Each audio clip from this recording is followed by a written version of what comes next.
নমস্কার, আপনারা শুনছেন প্রণমামী জগৎজননী থেকে।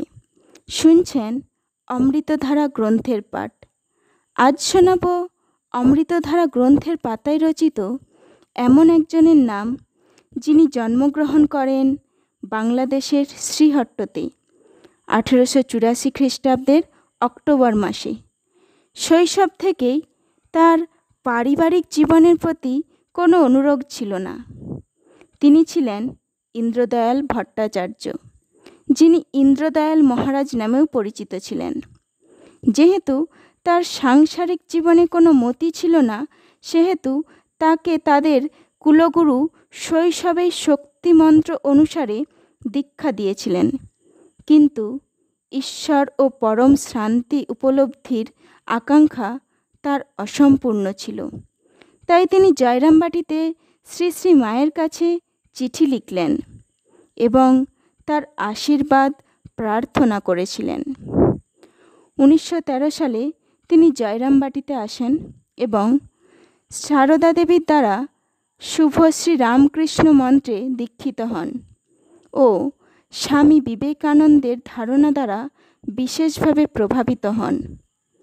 এর কয়েক বছর পর 1926 সালে তিনি বেলুড় মঠে আসেন প্রতিনিধিত্ব করতে ও একটি সুন্দর বক্তৃতা পেশ করেন। সকলে মন্ত্রমুগ্ধ হয়ে যান এবং বেলুড় মঠের কর্তৃপক্ষরা তাকে সন্ন্যাস দেওয়ার সিদ্ধান্ত নেন ও 1929 সালের 10 ফেব্রুয়ারি স্বামীজির জন্মতিথি পূজার শুভ দিনে ইন্দ্রদয়াল মহারাজ শিবানন্দ মহারাজ দ্বারা সম্মানিত হন। তাকে সন্ন্যাস দেয়া হয় এবং তার নাম হয় স্বামী প্রেমেশানন্দ। এই প্রেমেশানন্দজি মায়ের সম্বন্ধে বলছেন, মায়ের সম্বন্ধে তার প্রশ্ন, মাই কি স্বয়ং জগৎজননী আদ্যাশক্তির রূপ? আজ সেই সম্বন্ধেই শুনে নিন কি বলছেন স্বামী প্রেমেশানন্দজি মহারাজ। মা জগৎজননী আদ্যাশক্তি, বলছেন শ্রীমৎ স্বামী প্রেমেশানন্দজি। মা যখন মঠের লেগেট হাউসে ছিলেন, তখন একবার দুর্গাপুজোর সময় তাকে প্রণাম করতে গিয়েছিলাম। অনেক লোক মাকে প্রণাম করতে এসেছিল। লোকজনের সামনে মা ঘোমটা দিয়ে থাকতেন। এদিনও তেমনই ঘোমটা দিয়েছিলেন।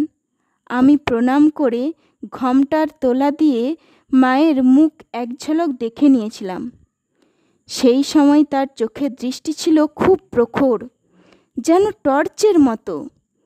মায়ের ভাবটাব তো একেবারে চাপা থাকত। বোধহয় সেই সময় কোনো ভাব হয়েছিল। উদ্বোধনে আরও কয়েকবার মায়ের দর্শন পাই। একদিন উদ্বোধনে মাকে প্রণাম করতে গিয়েছি। প্রণাম করে বললাম, মা, সিলেটে ঠাকুরের কত ভক্ত আছে, সকলে তো আসতে পারে না, তুমি আশীর্বাদ করো মা। মা বললেন, বাবা, ঠাকুর আছেন। আমি 3 বার এই একই কথা বলাতে মাও 3 বার বললেন, বাবা, ঠাকুর আছেন। মায়ের স্মৃতি সম্বন্ধে আমার বলার কিছুই নেই। তত্ত্বের দিক থেকে বুঝতে পারতাম যে মা অবতারদের সঙ্গিনী ইত্যাদি, আর কিছুই বুঝিনি। কিন্তু পরে সত্যিই বুঝলাম যে মা সত্যি সত্যি মা জগৎজননী আদ্যাশক্তি। ঠাকুর মা স্বামীজির চরণে প্রণাম জানিয়ে আজকের পাঠ শেষ করছি।